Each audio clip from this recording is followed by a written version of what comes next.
Une déchéance en fait au niveau de mon état de santé. J'ai senti une vague qui m'a traversé avec une perte de mémoire immédiate, une perte de concentration, une espèce de flou. C'est quelque chose à l'intérieur de la tête. Je me sens électrisé, électrifié.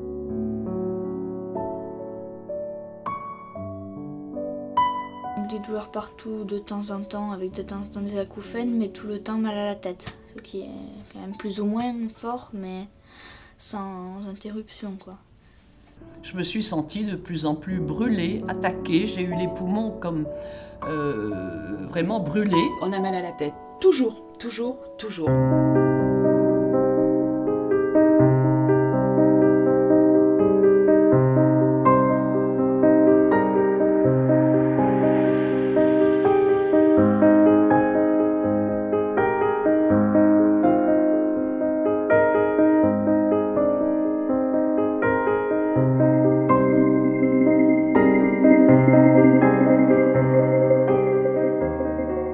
Nous sommes tous environnés dans un brouillard, comme un peu aujourd'hui ce brouillard dehors, n'est-ce pas, qu'on voit.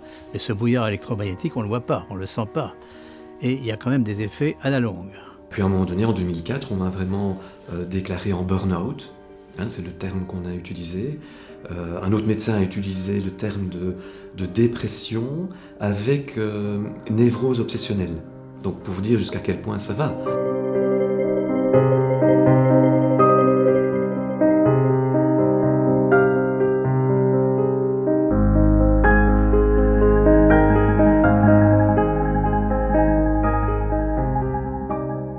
Aujourd'hui, les malades sont là, je ne peux pas les supprimer pour faire plaisir, si vous voulez, au pouvoir public ou politique, aux opérateurs, ils sont là, ce sont de vrais malades. Et l'idée de dire que ce sont des malades psychiatriques est absolument inacceptable. Nier ce discours, nier la souffrance de ces gens, c'est faire fi d'une partie de la population et c'est de toute façon penser qu'il y a tout le temps des sacrifiés, s'agissant de la modernité, et qu'eux en font partie, et que ce sera les sacrifiés eh bien, du XXIe siècle, et que de toute façon ils sont minoritaires, et c'est pas très grave, ce qui est véritablement scandaleux. Toute matière émet un rayonnement électromagnétique. C'est un principe de physique. Tout élément qui existe sur la Terre a une vibration qui se produit et qui produit des ondes électromagnétiques. Aujourd'hui, il y a à peu près 70% de la population mondiale qui utilise un téléphone portable.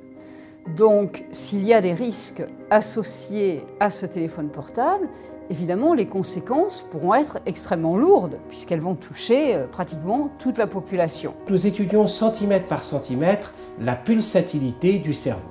Cet examen, c'est l'encéphaloscanner. Il va falloir attendre 10 ans, 20 ans, 30 ans pour vraiment arriver à compter les malades, voire les morts. Peut-on ou non devenir allergique aux ondes électromagnétiques? La question est fondamentale. Nous sommes aujourd'hui en France 66 millions d'abonnés au téléphone mobile.